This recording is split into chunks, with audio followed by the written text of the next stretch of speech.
আসসালামু আলাইকুম। আশা করছি সবাই অনেক ভালো আছেন বন্ধুরা। আল্লাহর রহমতে আমি অনেক ভালো আছি। তো দেখতে পাচ্ছেন আমার পিছনে ধান দেখা যাচ্ছে। তো আমরা কিছু ধান চাষ করছিলাম ৬ ঘন্টা প্লটে। তো আজকে ধানগুলা কাটতেছি আমরা। একদম সকাল ভোরে আসছি, ফজরের নামাজ পড়ে আসছি। তো আমরা ধানগুলা কাটতেছি আজকে ২ দিন। তো আজকে দ্বিতীয় দিন। ৬ ঘন্টা প্লট আমরা আস্তে আস্তে কাটতেছি আর কি। আজকে ইনশাল্লাহ কাটা হয়ে যাবে। প্রায় অর্ধেকটা শেষ হয়ে গেছে জমি কাটা। তো প্রথমত যারা আমার চ্যানেলে নতুন অবশ্যই আমার চ্যানেলটি সাবস্ক্রাইব করবেন। যারা আমার চ্যানেলটি সাবস্ক্রাইব করছেন সবাইকে অসংখ্য ধন্যবাদ।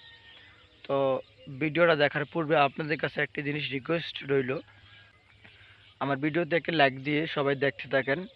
আপনার একটি লাইকে আমার পরবর্তী ভিডিওটা বানাইতে অনেক সাহস হয় এবং অনেক ভালো লাগে। তাই তো অবশ্যই এগুলো করে দিবেন, সম্ভব হইলে শেয়ার করে দিবেন। তো এখন আপনাদেরকে আমি দেখাবো আমার ধানগুলা কেমন হয়েছে, কেমন ফলন হইল। সো দেখতে থাকেন। তো দেখতে পাচ্ছেন সূর্য মামা উঠতেছে। অবশ্যই দেখতে পাচ্ছেন আপনারা সূর্যটা অনেক সুন্দর দেখা যাচ্ছে এবং মানে কি বলবো, অনেক ওয়েদারটা অনেক সুন্দর, আপনারা অবশ্যই দেখতে পাচ্ছেন। তো দৃশ্যটা অনেক সুন্দর, আপনারা দেখতেই পাচ্ছেন। আসলে এরকম দৃশ্য দেখা যায় একমাত্র যারা গ্রামে থাকে, সকাল সকাল ঘুম থেকে উঠলে তখনই এই দৃশ্যটা দেখা যায়।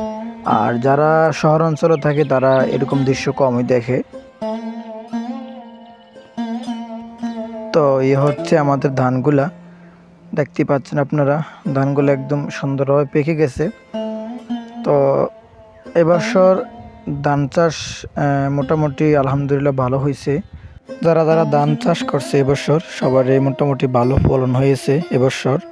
তো আমাদের আলহামদুলিল্লাহ ভালো ফলন হয়েছে দেখা যাচ্ছে, আপনারা অবশ্যই দেখতে পাচ্ছেন। তো এটা হচ্ছে ৬ ঘন্টা প্লট। ৬ ঘন্টা প্লট আমাদের ধান চাষ করতে গিয়ে প্রায় আমাদের ১৫-১৬ হাজার টাকার মতো খরচ হয়েছে। তো ইনশাল্লাহ আশা করা যায় ২৪-২৫ মণ ধান পাওয়া যাবে, কারণ আমাদের এখানে ৩ থেকে ৩.৫ মণ বা সর্বোচ্চ ৪ মণ গন্ডায় হয়। আমাদের এখানে ৬% ১ ঘন্টা আমাদের এখানে। তো ১ ঘন্টায় হয়তো ৩.৫ মণ বা ৩ মণ ৪ মণ বেশি হইলে আর কি ৪ মণ হয় গন্ডায়। তো এই হচ্ছে ধানগুলো আপনারা দেখতে পাচ্ছেন।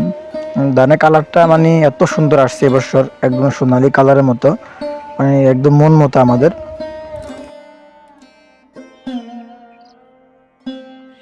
তো এই পাশে ধান কাটতেছে দেখতে পাচ্ছেন, সেই সকাল থেকে কাটা আরম্ভ হয়ে গেছে ধান। তো আমিও এখন কাটতে হবে, কারণ আজকের মধ্যে এই জমিটা কেটে শেষ করে ফেলতে হবে। আসমানের অবস্থা বেশি ভালো না। আর হচ্ছে আমাদের এই বিলে প্রায় মানুষ এই ধান কেটে ফেলছে। আমাদেরটা একটু লাস্টে, মানে একদম লাস্টে এসে কাটতেছে। এখন আছে কিছু ধান বিলে, তবে একদম কম। তো আমাদেরটা অন্যান্য বছরের হারে এবছর একটু লাস্টে পড়ে গেছি। অন্যান্য বছর সবার প্রথমে আমরা ধান কাটি, সবার আগে আগে। তো এবছর একটু পিছিয়ে গেছে। তো এই হচ্ছে কেটে রাখা হয়েছে ধানগুলা একদম ওই মাথা পর্যন্ত। গতকালকে কাটা হয়েছে, আজকে কাটতেছি। তো এগুলো হচ্ছে গতকালের কাটা আর কি, এই ধানগুলা। আর এখন তো আজকে কাটতেছি, ইনশাল্লাহ আশা করি আজকে কাটা হয়ে যাবে। তো আমাদের এখানে একটু মানে কামের মানুষের শর্ট আর কি, কামের মানুষ পাওয়া যায় না, এই জন্য নিজেরই কাটতে হইতেছে। তো এখানে দেখেন অনেকগুলো পাখি। তো এখন তো সকাল সকাল ওদের ঘুম ভেঙে গেছে, আর হচ্ছে ধান কাটতেছি। ধানের ভিতরে যে পোকা থাকে ওগুলা খাইতেছে বা ধান খাইতেছে, আপনারা দেখতেই পাচ্ছেন অনেকগুলা পাখি। আর এগুলা কি পাখি আপনারা চিনে থাকলে অবশ্যই কমেন্ট বক্সে জানাবেন। আর এ হচ্ছে মানে ধানের পুরা জমিটা আর কি, এই মাথা থেকে ওই মাথা পর্যন্ত অনেক লম্বা, ৬ ঘন্টা প্লট। তো বন্ধুরা সকালবেলা যে ভিউটা আপনাদেরকে একটু দেখানোর চেষ্টা করি, আশা করি ভালো লাগবে। সকালবেলা ভিউটি থাকে অন্যরকম গ্রাম অঞ্চলে, আপনারা অবশ্যই দেখতে পাচ্ছেন। আর হচ্ছে আর একটা জিনিস আপনাদেরকে দেখাই, একদম সকাল সকাল এদিকে ধান সিদ্ধ করা হচ্ছে, আপনারা দেখতেই পাচ্ছেন আগুন জ্বলতেছে।